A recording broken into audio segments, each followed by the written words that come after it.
मुसीबतें आए तो हिम्मत और बढ़ती है। अगर कोई रास्ता रोके तो ज़रूरत और बढ़ती है। बिकने पर आ जाओ तो घट जाते हैं दाम अक्सर। ना बिकने का इरादा हो तो कीमत और बढ़ती है। नमस्कार साथियों, आप सभी का आपके इस YouTube चैनल पर एक बार फिर से मैं स्वागत करता हूं। और आज आपके लिए मैं एक नए टॉपिक के साथ उपस्थित हुआ हूं जिसका नाम है लोकपाल और लोकायुक्त। हम बात करेंगे राजस्थान के परिप्रेक्ष्य से लोकायुक्त की। ठीक है, तो उम्मीद करूंगा कि आपको ये सेशन शानदार लगेगा और इसके अंदर जो भी चीजें हैं वो अपन एक एक करके आराम से पढ़ेंगे और एकदम अच्छे तरीके से समझेंगे। ठीक है, तो अपन बात करते हैं सबसे पहले किसके बारे में, लोकायुक्त के बारे में। देखिए लोकायुक्त जो है, लोकायुक्त इसके बारे में अगर अपन बात करें, लोकायुक्त या लोकपाल की बात करें, थोड़ा सा मैं इसके इतिहास की बात करता हूं। तो लोकायुक्त और लोकपाल की अगर बात करें तो क्या है लोकायुक्त और लोकपाल। देखिए लोकपाल और लोकायुक्त का जो गठन था, इस संस्था की जो स्थापना की गई, यानी कि इनका जो गठन किया गया वो इस आधार पर किया गया, जो भी लोक सेवक हैं, जो कर्मचारी जो हैं, अगर वो किसी भी प्रकार के भ्रष्ट आचरण से लिप्त पाए जाते हैं और अगर उनकी शिकायत की जाती है तो ये लोकपाल जो है, लोकायुक्त जो है, केंद्र के स्तर पर लोकपाल होते हैं और राज्यों के स्तर पर लोकायुक्त होते हैं। तो ये उसकी जांच करते हैं और जांच करके उसको दोषी करार देते हैं। ये वाली बात है। सलाहकारी निकाय है, दंड देने का प्रावधान इनके पास भी नहीं है, ये ध्यान से सुनिएगा। तो जो भी लोक सेवक जो है उनके भ्रष्ट आचरणों पर निगरानी रखने के लिए, उनके जांच करने के लिए इनका गठन किया गया। सबसे पहले अपन बात करें विश्व स्तर पर बात करें तो याद रखिएगा, मैं आपको बता देना चाहूंगा 1809 में, कब 1809 में स्वीडन जो देश था उसके अंदर ये इस पद का गठन हुआ था, स्वीडन के अंदर। यानी कि अब अपन जिसको लोकपाल और लोकायुक्त बोलते हैं वैश्विक स्तर पर, यानी कि जब स्वीडन के अंदर 1809 में ये बनाया गया था उस टाइम इसका नाम था ओम्बुड्समैन, ओम्बुड्समैन, ओम्बुड्समैन, ओम्बुड्समैन। ये इस संस्था के रूप में इसका क्या किया गया था, गठन किया गया था। याद रखिएगा ओम्बुड्समैन आज का भारत के परिप्रेक्ष्य से देखा है तो लोकपाल और राज्यों के परिप्रेक्ष्य से देखें तो क्या है, लोकायुक्त ही है। क्लियर होगी बात सभी को। तो ये थोड़ा सा आप क्या रखेंगे, ध्यान में रखेंगे। क्लियर है। अब यहां से 1809 में जो स्वीडन में जो ओम्बुड्समैन की जो गठन किया गया, यानी कि ठीक है, लोक सेवकों के जो मामले थे उनकी जांच करने के लिए, उनके भ्रष्ट आचरणों की जांच करने के लिए, तो वहीं पर अगर बात करें, मैं ज्यादा डीपली आपको नहीं लेके चलूंगा। ठीक है, जो भी कंसेप्ट अपने लिए राजस्थान लोकायुक्त के बारे में वहां तक अपन सीमित करेंगे। जब मैं इंडियन पॉलिटी की बात करूंगा तब आपको मैं थोड़ा सा डिटेल से बात करूंगा। क्लियर है। अब यहां से अगर देखें तो ध्यान से सुनिएगा, ये जो लोकायुक्त जो है वो राज्य स्तर पर लोकायुक्त होते हैं और अगर बात करें भारत के अंदर देखें तो केंद्र स्तर पर अगर बात करें तो केंद्र स्तर पर लोकपाल का पद होता है, सेम राज्यों के अंदर वही लोकायुक्त होता है। क्लियर है बात सभी को। चलिए राजस्थान के परिप्रेक्ष्य से अपन बात करें तो ध्यान से सुनिएगा, राजस्थान लोकपाल व लोकायुक्त अधिनियम आया एक, राजस्थान लोकायुक्त व उप लोकायुक्त अधिनियम, लोकायुक्त व उप लोकायुक्त अधिनियम आया। ध्यान से सुनिएगा, ये एक एक्ट आया था, अधिनियम आया था, और कब आया था, 1973 के अंदर आया, 1973 में आया था। ठीक है, तो एक राजस्थान के अंदर जो ये जो भ्रष्ट आचरणों की जो कर्मचारी वगैरह हैं, जो लोक सेवक जो हैं, उनके भ्रष्ट आचरणों की जांच करने के लिए क्या किया गया, राजस्थान लोकायुक्त और लोकपाल और लोकायुक्त एक्ट आया। कब आया, 1973 के अंदर। और इस एक्ट के थ्रू ही लोकपाल और लोकायुक्त और उप लोकायुक्त का क्या किया गया था, गठन किया गया था। ये याद रखिएगा। सिफारिश किसकी थी, 1966 के अंदर मोरारजी देसाई जो थे अध्यक्षता में प्रशासनिक सुधार आयोग का गठन किया गया और उसके तहत इनका निर्माण किया गया। वो अपन बाद में देख लेंगे, पहले अपन राजस्थान के परिप्रेक्ष्य से देख लेते हैं। राजस्थान में लोकायुक्त और उप लोकायुक्त एक्ट जो अधिनियम जो था वो कब आया था, 1973 में। अगर बात करें राजस्थान में ये एक्ट लागू कब हुआ, प्रभावी कब हुआ, तो ध्यान से सुनिएगा, ये प्रभावी हुआ था फरवरी 1973 से। कब हुआ था, फरवरी 1973 से ये क्या हो गया था, प्रभावी हो गया था। ये थोड़ी सी आप क्या रखेंगे, ध्यान रखेंगे। अगर बात करूं राष्ट्रपति ने मंजूरी कब दी थी इस एक्ट को, राष्ट्रपति की मंजूरी, यानी कि राष्ट्रपति महोदय ने इसको मंजूरी कब दी, तो ध्यान से सुनिएगा, ये 26 मार्च 1973 को राष्ट्रपति ने इसकी क्या दे दी थी, मंजूरी दे दी थी, और तभी से लोकपाल और लोकायुक्त पद का क्या हो गया था, गठन हो गया था। क्लियर होगी बात सभी को? तो ध्यान से सुनिएगा, राजस्थान के परिप्रेक्ष्य से अगर बात करूं मैं, राजस्थान लोकायुक्त और उप लोकायुक्त एक्ट आया 1973 के अंदर, और इस एक्ट के अंदर ये एक्ट प्रभावी कब हुआ, तो ध्यान से सुनिएगा, ये एक्ट प्रभावी हुआ था फरवरी 1973 से, और राष्ट्रपति ने इसको मंजूरी दी 26 मार्च 1973 को। क्लियर है बात सभी को? तो ये देखिए, अब आपको मैंने एक चीज प्रीवियस वीडियो में बताया था कि जब भी कोई भी एक्ट बनता है तो वो एक्ट, अगर एक्ट के थ्रू कोई चीज इंप्लीमेंट होती है तो वो वैधानिक होता है, संवैधानिक होता है, जिसको संवैधानिक नहीं कह सकते। मैंने आपको पहले भी बताया था कि संवैधानिक वो होते हैं जिनके अंदर संविधान के अंदर जिनका उल्लेख किया जाता है, वो संवैधानिक होते हैं। पर इस पद को किसके थ्रू जोड़ा गया, एक एक्ट के थ्रू जोड़ा गया। इसका मतलब साफ है कि यह जो संस्था है या फिर यह जो है वो एक क्या है, सांविधिक निकाय है, सांविधिक या वैधानिक निकाय है। सांविधिक या इसको क्या बोल सकते हैं, वैधानिक बोल सकते हैं, कानूनी बोल सकते हैं, जिसको एक एक्ट के दौरान क्या गया है, जोड़ा गया है। ये संवैधानिक नहीं है, मैं आपको बता रहा हूं, पहले ही बता चुका हूं। नेक्स्ट अगर बात करें तो ये सलाहकारी निकाय है।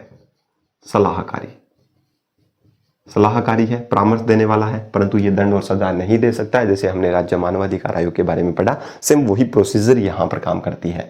क्लियर है? तो सांविधिक और वैधानिक निकाय है, और ये क्या है, एक सलाहकारी निकाय है, ये ध्यान रखिएगा। अगर इसकी बात करें तो इसका क्षेत्राधिकार कहाँ है, क्षेत्राधिकार का मतलब इसका जो क्राइटेरिया जो है जांच करने का वो कहाँ पर है, तो ध्यान से सुनिएगा, इसका जो क्षेत्राधिकार है वो ओल्ड राजस्थान में है। संपूर्ण राज्य जो है वो इसके अंतर्गत आता है, यानी कि पूरे राज्य के अंदर जो भी लोक सेवक जो हैं, कर्मचारी जो हैं, वो इसके जांच के दायरे में आ जाएंगे। ठीक है? अब अगर बात करें इसके अंदर संरचना की, अगर मैं बात करूं, सॉरी हेडक्वार्टर की अगर बात करें, मुख्यालय की अगर बात करूं, तो मुख्यालय ध्यान से सुनिएगा, इसका मुख्यालय है जयपुर में। कहां पर है? जयपुर में है। क्लियर है? जयपुर में इसका मुख्यालय है। नेक्स्ट अगर अपन बात करें मुख्यालय के बाद में अगर अपन बात करते हैं तो इसकी संरचना अगर बात करें, संरचना का मतलब है इसकी स्ट्रक्चर में कौन कौन से कितने सदस्य होंगे, तो याद रखिए 1+8 का रेशियो है। 1+8 का मतलब एक अध्यक्ष और कितने सदस्य, 8 सदस्य है। ध्यान से सुनिएगा, ये 8 सदस्यों में जो 50% जो सदस्य हैं वो न्यायिक पद के होंगे, जुडिशरी लेवल के होंगे, न्यायिक। ठीक है? न्यायिक पद के होंगे। ठीक है? जुडिशरी लेवल के होंगे, और 50% जो सदस्य हैं वो कौन होंगे, एससी के हो सकते हैं, एसटी के हो सकते हैं, ओबीसी की हो सकते हैं, महिला सदस्य, महिलाओं में से आरक्षित सदस्य हो सकते हैं, या फिर कोई अल्पसंख्यक श्रेणी जो है, अल्पसंख्यक यानी कि माइनॉरिटी से क्या हो सकते हैं, ये 50% सदस्य इसके अंदर हो सकते हैं इन 8 सदस्यों में से। मेन जो स्लाइड आपके लिए ये जो है ये इंपॉर्टेंट है, मैं आपको बार बार बोल रहा हूँ, इसको ध्यान से सुनिएगा। हम पहले बात करें थोड़ा सा, मैं अगर पर्टिकुलरली आपको वैसे ओरली अगर बताना चाहूँ तो 1809 के अंदर ये ओम्बुड्समैन नाम से एक संस्था या फिर एक पद का गठन किया गया स्वीडन में 1809 में। ठीक है? उसके बाद में धीरे धीरे हमने क्या किया, इसको और केंद्र के अंदर और राज्यों के अंदर इंप्लीमेंट करना शुरू किया। जहां पर केंद्र में लोकपाल है वहां राज्यों में क्या है, लोकायुक्त का गठन किया गया। क्लियर है? फिर मोरारजी देसाई की सरकार आई, केंद्र सरकार के अगर थ्रू देखा जाए तो मोरारजी देसाई की अध्यक्षता के अंदर एक प्रशासनिक सुधार आयोग बना 1966 के अंदर, और इसने भी सिफारिश की कि केंद्र में लोकपाल होना चाहिए और राज्यों के अंदर लोकायुक्त होना चाहिए, ये इसने सिफारिश की थी। क्लियर है? और उसके बाद में ये एक्ट बनाया गया था 1973 का एक्ट, आपको पता ही है। राजस्थान के अंदर कौन सा एक्ट बनाया गया, उसके तहत राजस्थान लोकायुक्त और उप लोकायुक्त अधिनियम एक्ट बनाया गया 1973 में। अगर ये एक्ट के थ्रू जोड़ा गया है, इसका मतलब साफ है कि सांविधिक निकाय है, संवैधानिक निकाय नहीं है। ठीक है? ये प्रभावी हुआ फरवरी, अगर डेट याद रखना चाहो तो 3 फरवरी 1973 से प्रभावी हो गया राजस्थान के अंदर, और राष्ट्रपति महोदय से मंजूरी कब मिल गई, 26 मार्च 1973 को। ये एक सांविधिक और वैधानिक निकाय है, और ये सलाहकारी निकाय है। क्षेत्राधिकार संपूर्ण राज्य से प्रभावित होता है, यानी कि इसका संपूर्ण राजस्थान के अंदर इसका क्राइटेरिया है, जांच कर सकते हैं। मुख्यालय जयपुर है, संरचना 1+8 है, जिसके अंदर से 8 सदस्यों में से क्या होंगे, 50% जुडिशरी लेवल के यानी कि न्यायिक पद के अधिकारी होंगे, और 50% में एससी, एसटी, ओबीसी, महिला और अल्पसंख्यक श्रेणी के जो भी आरक्षित पद होंगे वो इसके अंदर होंगे। ये बात थोड़ी सी आप क्या रखें, ध्यान में रखें। क्लियर है? तो ज्यादा कुछ चीजें नहीं है, जो चीजें हैं वो आपको मैं करवा रहा हूं, तो थोड़ा सा आप ध्यान से सुनिएगा। क्लियर? चले आगे, चले। जिसको स्क्रीनशॉट लेना हो स्क्रीनशॉट इसका ले सकता है। अब अगर बात करें आगे, इसकी धाराओं की बात कर लेते हैं। क्योंकि ये एक्ट है और एक्ट के अंदर कभी भी अनुच्छेद नहीं आते हैं। मैं आपको बार बार बोल रहा हूँ, ये एक्ट के थ्रू इंप्लीमेंट किया गया है, इसका मतलब इसके अंदर भी धाराएं होंगी। जैसे हमने राज्य मानवाधिकार आयोग पढ़ा, वहां हमने धाराएं पढ़ी, सेम वैसे ही यहाँ पर भी धाराएं पढ़ेंगे। चलिए अब हम बात करें यहाँ से किसकी, धारा की, तो याद रखिए सभी धारा मैं एक साथ करवा देता हूँ। एक तो है धारा 3, धारा कौन सी है 3, एक धारा है 4, सभी एक साथ ही देख लो क्योंकि कंफ्यूजन नहीं रहे, ठीक है। और एक धारा याद करें 5, धारा कौन सी, धारा 5 की बात कर लें, ठीक है। तो ये कुछ धाराएं हैं, 3, 4 और 5 की बात कर लेते हैं, ठीक है। और एक धारा अगर आप यहाँ याद रखना चाहो तो धारा 6 भी इसी के अंदर अपन कंप्लीट कर लेते हैं। देखिए सबसे पहले अगर बात करें धारा 3 क्या बोलती है, धारा 3 में बताया गया है नियुक्ति के बारे में। नियुक्ति का मतलब इस लोकपाल और लोकायुक्त की नियुक्ति कौन करेंगे, तो ध्यान से सुनिएगा। धारा 3 साफ शब्दों में बोलती है नियुक्ति की, किसको बोलता है, नियुक्ति को बोलता है। और नियुक्ति किसके द्वारा की जाएगी, तो याद रखना गवर्नर के द्वारा की जाएगी, राज्यपाल के द्वारा की जाएगी, राज्यपाल। तो नियुक्ति कौन करते हैं, राज्यपाल करते हैं। क्या नियुक्ति राज्यपाल महोदय सीधे करते हैं, नहीं, इसके लिए एक सिलेक्टिव कमेटी होती है, एक चयन समिति होती है, उसके थ्रू करते हैं। तो उस चयन समिति नियुक्ति में कौन पार्टिसिपेट करेंगे, चयन समिति। चलिए चयन समिति, अब इस चयन समिति में कौन कौन से मेंबर होंगे, तो ध्यान से सुनिएगा। पहले होते हैं सीएम, और सीएम इस कमेटी का या समिति का क्या होता है, अध्यक्ष होता है। सीएम क्या होता है, अध्यक्ष होता है, ये बात ध्यान से सुनिएगा। यानी कि इस चयन समिति का जो अध्यक्ष जो है वो कौन होगा, मुख्यमंत्री होगा। और इसका दूसरा जो सदस्य है वो कौन होगा, विपक्ष का नेता होगा। कौन होगा, विपक्ष का नेता, विधानसभा के विपक्ष का जो नेता है वो इसके अंदर होगा।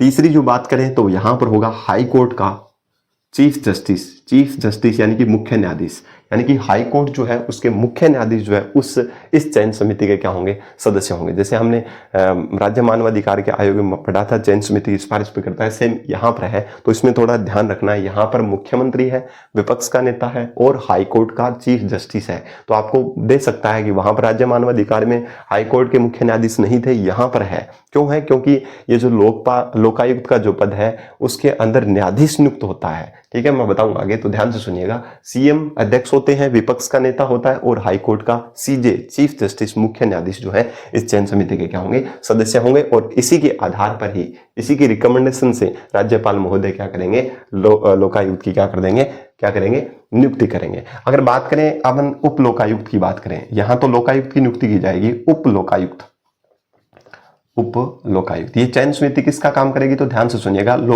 लोकायुक्त जो है उसकी नियुक्ति के लिए काम करेगी, पर उप लोकायुक्त भी एक होता है। तो ध्यान से सुनिएगा, उप लोकायुक्त का जो पद है उसकी नियुक्ति कौन करेगा, तो याद रखिएगा राज्यपाल जो है, राज्यपाल ही करेंगे नियुक्ति। तो पर किसकी सिफारिश से, तो ध्यान रखिएगा सीजे जो है, यानी कि सॉरी, लोकायुक्त की सिफारिश से। किसकी सिफारिश से, लोकायुक्त की परामर्श से, की सलाह से। यानी कि लोकायुक्त तो बोलेंगे, जैसे ही लोकायुक्त की नियुक्ति हो जाएगी उसके बाद में लोकायुक्त बताएगा कि इस व्यक्ति को उप लोकायुक्त बनाया जाए। और बनाएंगे कौन, नियुक्त कौन करेंगे, राज्यपाल महोदय। क्लियर हो गई धारा 3। धारा 3 में साफ शब्दों में लिखा गया नियुक्ति की बात कर रहा है, नियुक्ति राज्यपाल करेंगे, चयन समिति की सिफारिश पर करेंगे, सीएम उसका अध्यक्ष होगा, विपक्ष का नेता होगा और हाईकोर्ट का यानी कि उच्च न्यायालय का मुख्य न्यायाधीश होगा, ठीक है। इसकी सिफारिश पर लोकायुक्त का पद सृजन कर देंगे, नियुक्ति कर देंगे लोकायुक्त की, और लोकायुक्त की सिफारिश से राज्यपाल उप लोकायुक्त की क्या करेंगे, नियुक्ति करेंगे। यह बताया गया धारा 3 के अंदर। क्लियर है, तो उम्मीद करता हूं कि ये 3 वाली धारा जो है वो आपको अच्छे से क्लियर हो चुकी होगी। अब बात करें 4 के अंदर, तो 4 वर्णों के लिए योग्यता, योग्यता क्या होना चाहिए। योग्यता के लिए सबसे पहले बात करें 2 कंडीशन के अंदर अगर बात करूंगा, तो पहली ध्यान से सुनिएगा, योग्यता में सबसे पहले अगर बात करें लोकायुक्त की, अगर बात करूं लोकायुक्त, लोकायुक्त के लिए क्या योग्यता होना चाहिए, तो ध्यान से सुनिएगा। लोकायुक्त के लिए योग्यता होनी चाहिए, पहली बात तो वो सुप्रीम कोर्ट का क्या होना चाहिए, सुप्रीम कोर्ट यानी कि उच्चतम न्यायालय जो है उसका सेवानिवृत्त, कौन, सेवानिवृत्त न्यायाधीश हो। सेवानिवृत्त क्या हो, न्यायाधीश, सेवानिवृत्त जज हो, ठीक है, न्यायाधीश हो। ध्यान से सुनिएगा, न्यायाधीश, न्यायाधीश हो। क्लियर है। या फिर क्या हो सकता है, हाईकोर्ट जो है, उच्च न्यायालय जो है उसका सेवारत या फिर सेवानिवृत्त मुख्य न्यायाधीश हो। सेवानिवृत्त मुख्य न्यायाधीश, मुख्य न्यायाधीश, ये ध्यान से सुनिएगा, न्यायाधीश, ये ध्यान से सुने।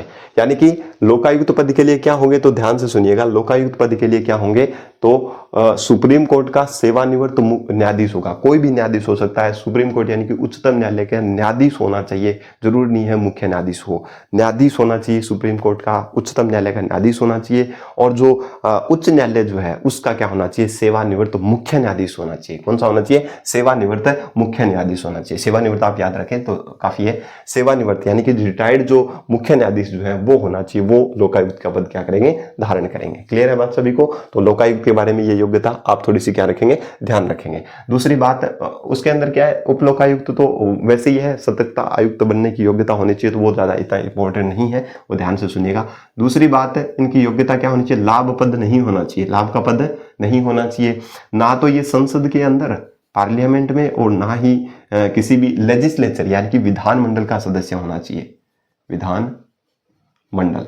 विधानमंडल का सदस्य नहीं होना चाहिए। दूसरी बात, पॉलिटिकल जो पार्टी जो है यानी कि राजनीतिक दल से संबंधित नहीं होना चाहिए, राजनीतिक दल का नहीं होना चाहिए, राजनीतिक दल का भी नहीं होना चाहिए। तो ये कुछ इनकी योग्यताएं हैं, तो ध्यान से सुनिएगा, मैं आपको बता देता हूं वापस से। योग्यता यानी कि जो है, अगर लोकायुक्त की बात करें तो हाई कोर्ट का तो चीफ जस्टिस होना चाहिए, रिटायर्ड चीफ जस्टिस। और सुप्रीम कोर्ट जो है, उच्चतम न्यायालय जो है, उसका रिटायर्ड न्यायाधीश हो सकता है, कोई भी न्यायाधीश हो सकता है, जरूरी नहीं है मुख्य न्यायाधीश हो, पर हाई कोर्ट के लिए मुख्य न्यायाधीश होना जरूरी है, ये ध्यान से सुनिएगा। लाभ का पद नहीं होना चाहिए, पार्लियामेंट का या फिर लेजिस्लेचर, संसद या विधानमंडल का किसी भी सदन का सदस्य नहीं होना चाहिए, राजनीतिक पार्टी से संबंध नहीं रहना चाहिए। अगर किसी राजनीतिक पार्टी से यह संबंध रखता है तो किसी भी कर्मचारी की, किसी भी नौकरशाही के पद पर जो भी कर्मचारी विराजमान है, तो उसकी निष्पक्ष तरीके से जांच नहीं कर सकता है। इसलिए इनको पारदर्शी, ट्रांसपेरेंसी के तहत इनको किसी भी पार्टी से, दल से संबंधित नहीं होना चाहिए, तभी ये निष्पक्ष रूप से क्या कर सकेंगे, जांच कर सकेंगे। इसके लिए ये प्रावधान किया गया है धारा 4 में। क्लियर है। अब अगर बात करें धारा 5 की बात करें तो धारा 5 में क्या बताइए, पदावधि के बारे में बात की गई है। पदावधि का मतलब है कि इनका कार्यकाल कितना होगा, तो ध्यान से सुनिएगा। कार्यकाल होता है इनका 5 या 65 वर्ष, जो भी पहले हो। 5-65 का मतलब है 5 वर्ष तक हो सकते हैं और 65 साल की उम्र तक, जो भी पहले हो जाएगा तब तक ये अपने पद पर बने रहेंगे। तो ध्यान से सुनिएगा, पदावधि में 5-65 की बात की गई है। क्लियर है। नेक्स्ट अगर बात करें यहीं पर त्यागपत्र की बात कर लेते हैं, तो त्यागपत्र किसको देंगे, तो ध्यान से सुनिएगा, जो इनको नियुक्त करते हैं उन्हीं को त्यागपत्र देते हैं। तो इसका मतलब राज्यपाल को क्या देंगे, त्यागपत्र देंगे। क्लियर है बात सभी को। राज्यपाल को क्या देंगे, त्यागपत्र देंगे। तो ये भी बात आपको थोड़ी सी ध्यान में रखनी है कि त्यागपत्र किसको देंगे, राज्यपाल को देंगे। क्लियर, समझ आ गई बात सभी को। तो अब ध्यान से सुनिएगा, अब इसके अंदर अगर और बात करें तो यहां से, तो अगर मान लो जो लोकायुक्त या उप लोकायुक्त दोनों का ही पद खाली है, मेरी बात ध्यान से सुनिएगा, मैं लिखूंगा नहीं यहां पर, लोकायुक्त या उप लोकायुक्त दोनों का पद ही खाली है, तो इनके कर्तव्यों का निर्वहन करने के लिए फिर क्या होगा, तो ध्यान से सुनिएगा, लोकायुक्त और उप लोकायुक्त अगर दोनों ही पद पर नहीं है तो इनके कार्यों का संचालन करने के लिए जो हाई कोर्ट जो होता है, उच्च न्यायालय जो होता है, उसका मुख्य न्यायाधीश क्या करेगा, उस कोर्ट के, उस उच्च न्यायालय के किसी भी न्यायाधीश को क्या करेगा, इनके पद पर कार्यवाहक के रूप में नियुक्त करेगा, जिसकी सिफारिश क्या कौन करेंगे, राज्यपाल करेंगे। क्लियर है बात सभी को। तो ध्यान से सुनिएगा, जो हाई कोर्ट के जो मुख्य न्यायाधीश जो है, वो मुख्य न्यायाधीश क्या करेंगे, किसी भी न्यायाधीश को क्या करेंगे, इस पद के लिए कार्यवाहक के रूप में क्या करेंगे, नियुक्त करेंगे। किसकी सिफारिश से, राज्यपाल की सिफारिश से। ध्यान से सुनिएगा, ये इंपॉर्टेंट नहीं है पर तभी मैंने आपको बोल के बताया, तो ध्यान से सुनिएगा। अब अगर बात करें, इसी में पदावधि भी है और इसी में सेवा शर्त भी दी हुई है। धारा किसमें, सेवा शर्त भी दी गई है। तो धारा 5 में सेवा शर्त की बात की गई है और पदावधि की बात की है। सेवा शर्त के अंदर बात करें तो अगर लोकायुक्त की बात करें तो लोकायुक्त को जो पेंशन जो है, ठीक है, पेंशन है या वेतन जो है वो कितना मिलेगा, तो ध्यान से सुनिएगा, हाई कोर्ट के सीजे के बराबर मिलेगा, सीजे के समान, यानी कि हाई कोर्ट यानी कि उच्च न्यायालय का जो मुख्य न्यायाधीश है उसके समान इसको सैलरी मिलेगी। क्लियर है बात सभी को, ये ध्यान रखना। अगर बात करें उप लोकायुक्त अगर है तो उप लोकायुक्त जो है, उप लोकायुक्त, इसको सैलरी क्या मिलेगी, इसको क्या मिलेगी, हाई कोर्ट के जो अन्य न्यायाधीश है, हाई कोर्ट के अन्य जो न्यायाधीश जो है, जस्टिस जो है, उनके समान इनको क्या मिलेगी, सैलरी मिलेगी। तो ये ध्यान रखें। धारा 5 आपको मैं ये समझता हूं कि आप सभी को क्लियर हो चुका होगा। एक बार दोबारा से बता देता हूं, पदावधि 565 होती है, जो भी पहले हो त्यागपत्र राज्यपाल को देंगे। सेवा शर्तों में लोकपाल को जो पेंशन वगैरह जो मिलेगी वो जो हाई कोर्ट जो है उसके मुख्य न्यायाधीश के समान, और उप लोकायुक्त को हाई कोर्ट के किसी भी अन्य न्यायाधीश के समान इनको पेंशन वगैरह सेवा शर्तें जो भी है वो इंप्लीमेंट होंगे। क्लियर है। अब बात करें यहां से, अगर आप बात करें और इनकी सेवा शर्तों में पद के दौरान अलाभकारी परिवर्तन होगा। मतलब जब इन्होंने पद को ग्रहण कर लिया उसके बाद में इनकी सेवा शर्तों में, वेतन भत्तों में किसी भी प्रकार की कटौती नहीं की जाएगी, ये ध्यान रखिएगा।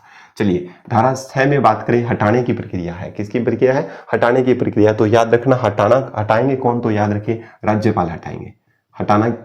हटाने की प्रक्रिया कौन करेंगे? राज्यपाल करेंगे। अब क्या राज्यपाल सीधे कर देंगे? नहीं, राज्यपाल किस आधार पर, इसका आधार होगा। तो आधार कौन से आधार पर?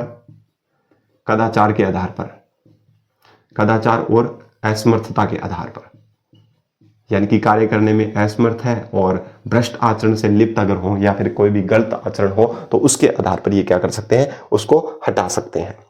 क्लियर हो गई बात सभी को? तो ये थोड़ी सी क्या रखें, ध्यान से सुनिएगा। या फिर कैसे हटा सकते हैं तो ध्यान से सुनिएगा। अगर मान लो हटाना है तो आपको पता है राज्यपाल हटाएंगे, तो राज्यपाल कैसे हटा सकते हैं? राज्यपाल क्या करें, किसी ऐसे व्यक्ति को नियुक्त करेंगे। अगर किसको हटाना है, अपने को हटाना है, किसको, अगर लोकायुक्त को हटाना है तो क्या करेंगे, जो उच्चतम न्यायालय जो है उसका क्या करेंगे, कोई भी मुख्य न्यायाधीश नियुक्त करेंगे। ठीक है, नियुक्त करेंगे। और या फिर उप लोकायुक्त को हटाना है तो कोई भी हाई कोर्ट या फिर जो सुप्रीम कोर्ट जो है उसका कोई भी अन्य न्यायाधीश, सेवानिवृत्त जो न्यायाधीश है उसको नियुक्त करेंगे। और वो क्या करेंगे, जांच करेंगे और जांच करके रिपोर्ट बनाएंगे। वो रिपोर्ट देंगे किसको, राज्यपाल को।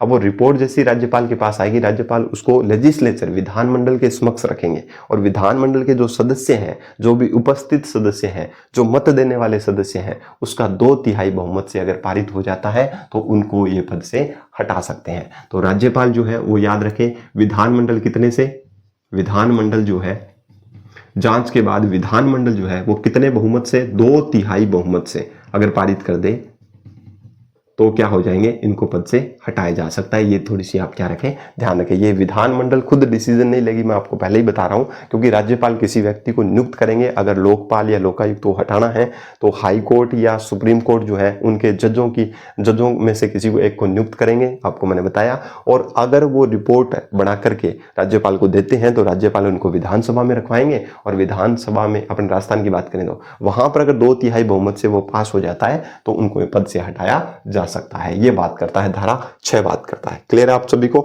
ध्यान रख लोगे? क्लियर होगी ना बात सभी को? अब अगर बात करें एक और धारा याद करें तो धारा 12 के अंदर बात की गई, धारा 12 इसके अंदर क्या है, रिपोर्ट है। रिपोर्ट यानी कि वार्षिक जो रिपोर्ट है ये किसको सौंपेंगे, तो ध्यान से सुनिएगा, राज्यपाल को सौंपेंगे। किसको सौंपेंगे? राज्यपाल को ही सौंपेंगे। ये ध्यान से सुनिएगा। बस ये आपका हो गया, लगभग कंप्लीट हो चुका है। अब इसकी कार्य शक्तियां, बस लोकायुक्त इतना ही है, लोकपाल लोकायुक्त राजस्थान के बारे में इतना ही है। मैं आपको वापस से बता देता हूं, धारा 3 में बताया गया नियुक्ति कौन करेंगे, राज्यपाल करेंगे। क्या राज्यपाल सीधे कर सकते हैं? नहीं, चयन समिति की सिफारिश पर करेंगे, जिसका अध्यक्ष जो है वो मुख्यमंत्री होगा, विपक्ष का नेता होगा, और प्लस में हाई कोर्ट जो है उच्च न्यायालय जो है उसके मुख्य न्यायाधीश होंगे। उनकी रिकमेंडेशन से, उनकी सिफारिश से उनकी नियुक्त करेंगे, लोकायुक्त की नियुक्ति करेंगे। अब उप लोकायुक्त को कैसे नियुक्त किया जाएगा? अब तो उप लोकायुक्त नहीं है, केवल लोकायुक्त बनाए जाते हैं, पर एकमात्र ही उप लोकायुक्त बने थे जब इसका गठन हुआ था उस टाइम ही। तो उप लोकायुक्त की नियुक्ति लोकायुक्त की सिफारिश से राज्यपाल कर देते हैं। क्लियर है बात सभी को? धारा 3 में यह कहा गया। धारा 4 में योग्यता की बात की गई। योग्यता क्या होंगे? अगर लोकायुक्त है तो उसकी योग्यता क्या होगी? सुप्रीम कोर्ट का क्या होगा, रिटायर्ड कोई भी न्यायाधीश हो सकता है, या फिर हाई कोर्ट जो है उसका क्या है, मुख्य न्यायाधीश होगा। रिटायर्ड क्या है, मुख्य न्यायाधीश होगा, आपको सामने लिखा हुआ है। क्लियर है बात सभी को? लाभ का पद नहीं होना चाहिए, पार्लियामेंट या फिर लेजिस्लेचर का सदस्य नहीं होना चाहिए, किसी पॉलिटिकल पार्टी से जुड़ा हुआ भी नहीं होना चाहिए। ये ध्यान से सुनिएगा। क्लियर है बात सभी को? ये हो गई। धारा 5 क्या बताती है? धारा 5 में पदावधि की बात की गई है, तो ध्यान से सुनिएगा। 5 का मतलब 5 वर्ष, 5 का मतलब 5 वर्ष, तो 5 का मतलब 5 वर्ष और 65 साल उम्र होनी चाहिए। ठीक है, तो 65 वर्ष से पहले जो भी पहले हो जाएगी उसके आधार पर इनको ये पद त्याग देंगे। त्याग पत्र किसको देंगे? राज्यपाल को देंगे। सेवा शर्तें जो है वो लोकायुक्त जो है उसको पेंशन वगैरह, वेतन भत्ता जो है वो क्या है, वेतन भत्ता जो है वो किसके आधार पर मिलेगा? हाई कोर्ट के जो मुख्य न्यायाधीश उसके आधार पर। उप लोकायुक्त को हाई कोर्ट के किसी भी अन्य न्यायाधीश के समान मिलेगा। और इनके वेतन भत्तों में किसी प्रकार प्रकार का अलाभकारी परिवर्तन नहीं किया जाएगा। मतलब जब तक पद पर है तब तक इनके वेतन भत्तों में, सेवा शर्तों में किसी प्रकार की कटौती नहीं होगी। ये बताया गया 5 में। हटाने में 6 का मतलब हटाना, तो हटाना कब होगा? जब राज्यपाल हटाएंगे इनको, और किस आधार पर? असमर्थता और कदाचार के आधार पर इनको हटा दिया जाए। क्या सीधे हटा देंगे? नहीं, कि जांच करेंगे, जांच करने के बाद में जो रिपोर्ट होगी वो राज्यपाल को देंगे।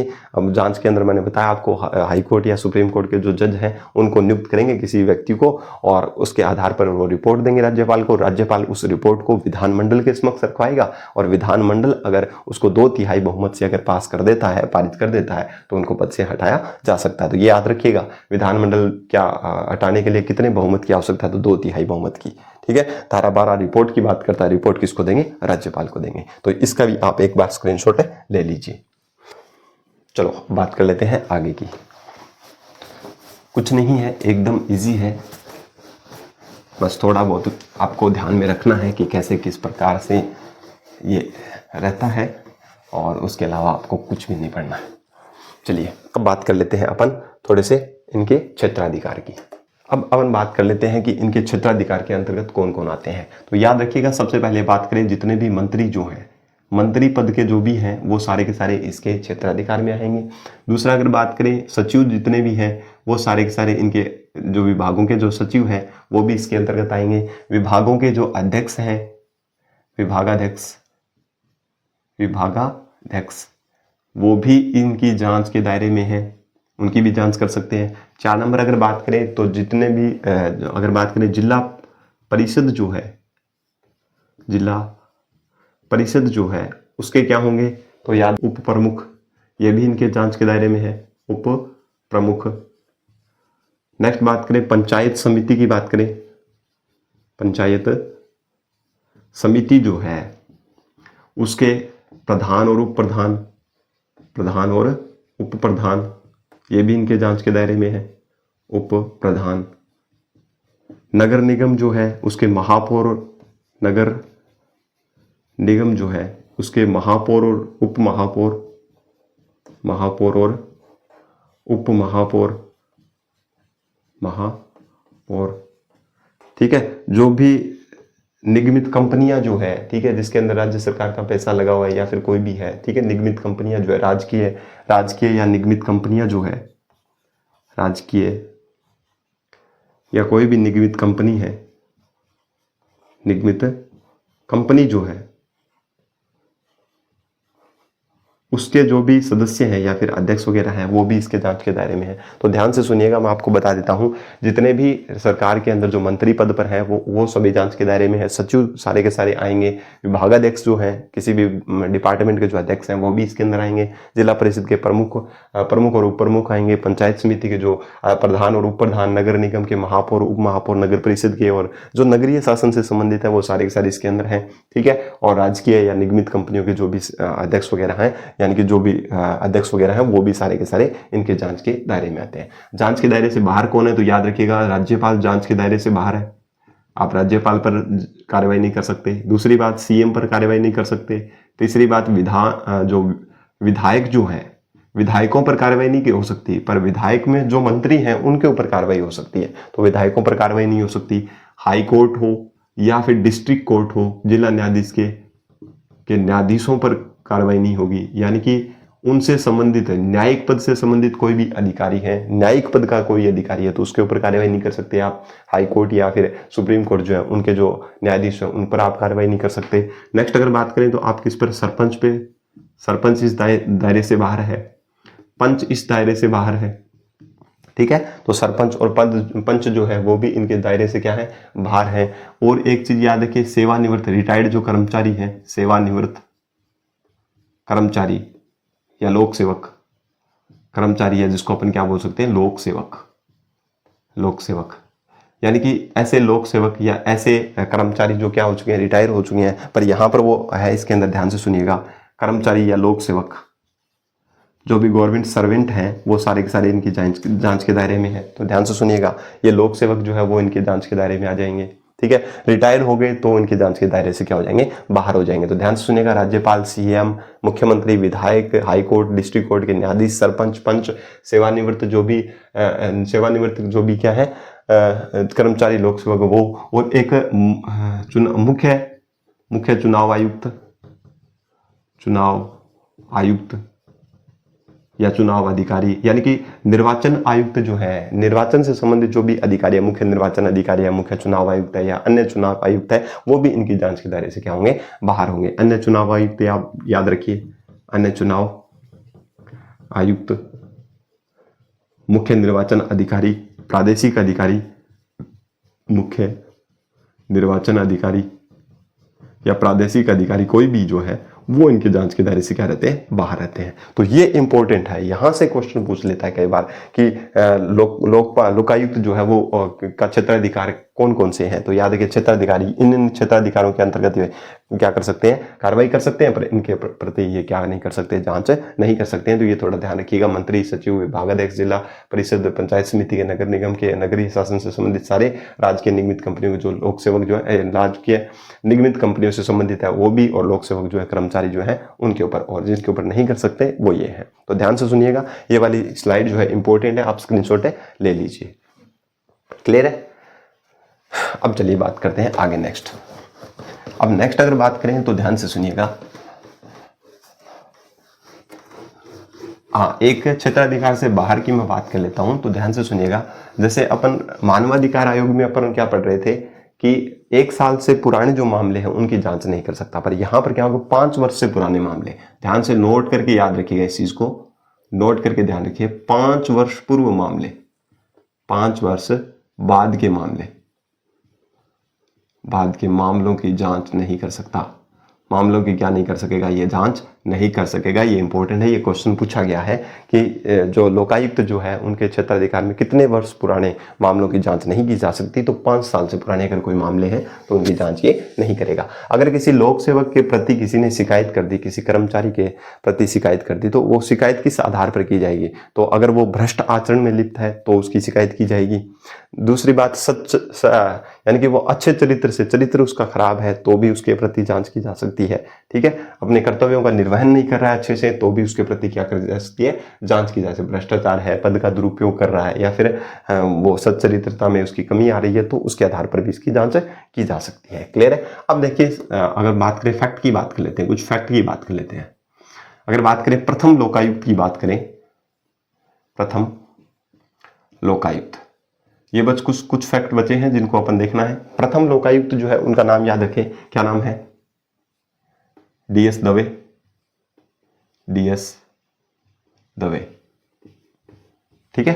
तो याद रखें, प्रथम जो है वो कौन है, सॉरी ID दुआ है, सॉरी क्या है, प्रथम उप लोकायुक्त जो वो क्या है, ID दुआ है, ID दुआ।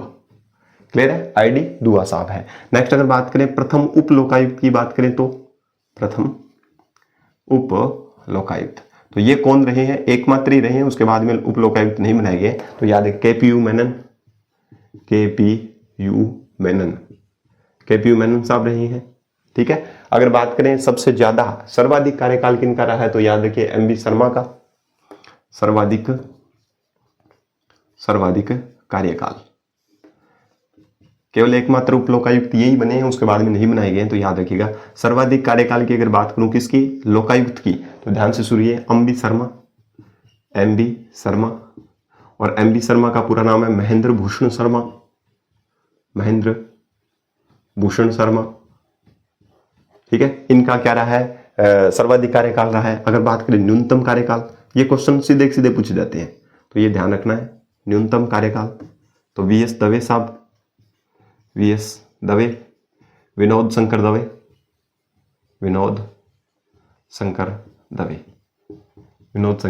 दवे साहब। क्लियर है बात सभी को। तो ध्यान से सुनिएगा, प्रथम लोकायुक्त ID दुआ साहब है, और फर्स्ट लोकायुक्त जो है वो कौन है, KPU मेनन साहब है। सर्वाधिक कार्यकाल महेंद्र भूषण शर्मा है, और न्यूनतम जो कार्यकाल है वो कौन है, विनोद शंकर दवे का है। क्लियर होगी बात सभी को। अगर बात करें वर्तमान के अंदर, वर्तमान में लोकायुक्त कौन है, वर्तमान लोकायुक्त तो PK लोहरा साहब है, यानी कि प्रताप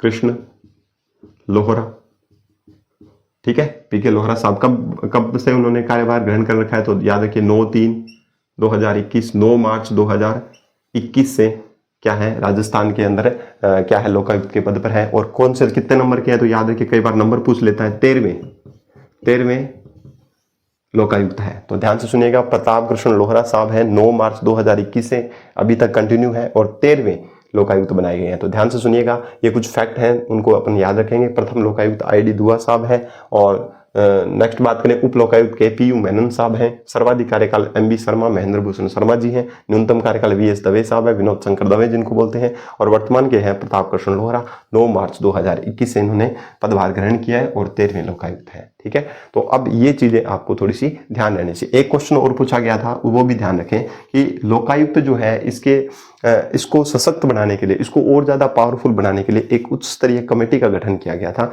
नरपत सिंह लोढ़ा कमेटी, ठीक है। नरपत सिंह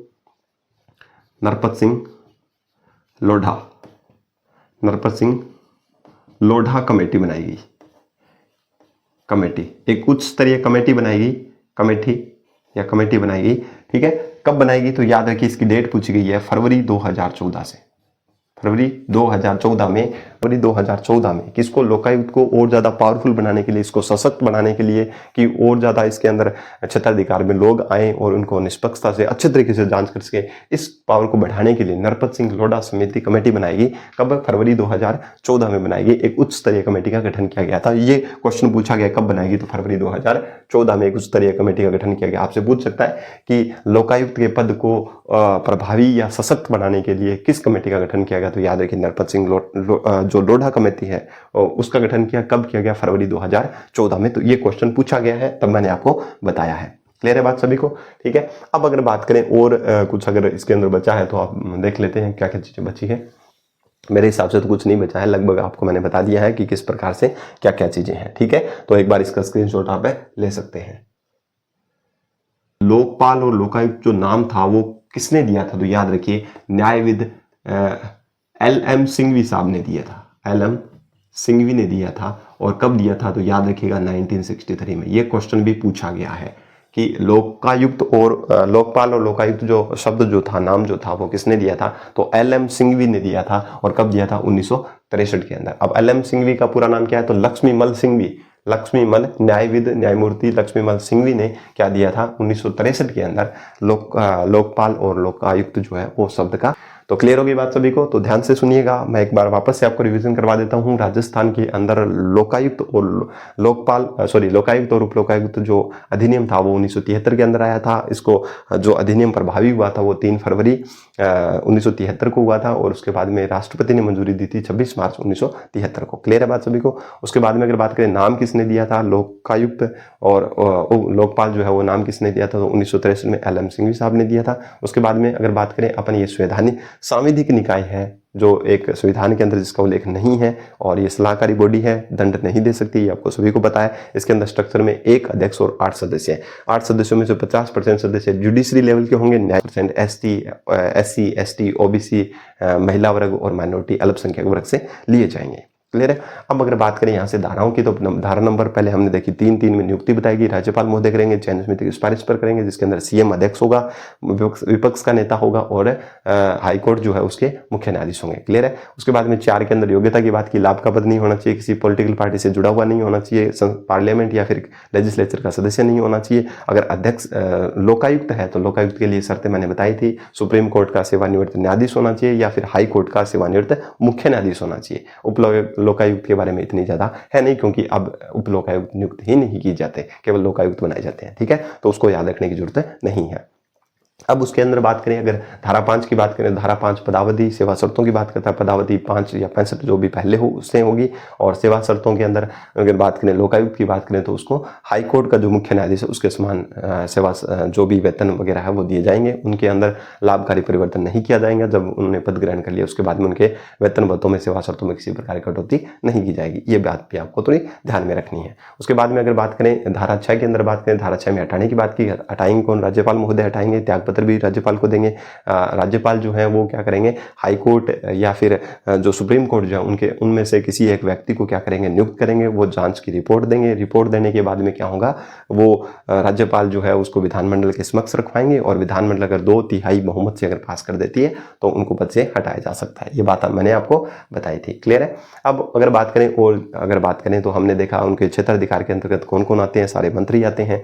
ठीक है, मंत्री आते हैं, जो भी लोक सेवक कर्मचारी जो हैं वो आते हैं। ठीक है, और जितने भी नगर निगम के जो महापौर, उप महापौर, जिला परिषद के जो भी प्रमुख उप प्रमुख है, नगर पंचायत समिति के जो भी प्रधान उप प्रधान वगैरह जो भी है, मैंने आपको बता दिया, वो आते हैं। सीएम, राज्यपाल, हाई कोर्ट से संबंधित, डिस्ट्रिक्ट कोर्ट से संबंधित कोई भी है। ठीक है, तो वो सारे जो हैं वो जुडिशरी लेवल के जो भी अधिकारी हैं वो नहीं आएंगे। मुख्य निर्वाचन आयुक्त जो है, अन्य आयुक्त जो है या मुख्य निर्वाचन अधिकारी जो है वो उनके क्षेत्राधिकार से बाहर रखे गए हैं। तो सरपंच है, पंच हैं, ठीक है, ये इनके क्षेत्राधिकार से क्या है, बाहर है। उसके बाद में हमने देखा ये फैक्ट देखे थे, प्रथम लोकायुक्त कौन है, ID दुआ है। ठीक है, और उसके बाद में अगर बात करें तो उप लोकायुक्त, एकमात्र उप लोकायुक्त अब नहीं बनाए जा रहे हैं, KP मेनन साहब है। सर्वाधिक कार्यकाल MV शर्मा है, महेंद्र भूषण शर्मा। न्यूनतम कार्यकाल जो है उनका VS दवे साहब है। और अगर बात करें इनकी बात करें वर्तमान के अंदर कौन है, प्रताप कृष्ण लोहरा साहब है, 13वें नंबर के हैं, 9 मार्च 2021 से अब कंटिन्यू है, तो ये ध्यान रखिएगा।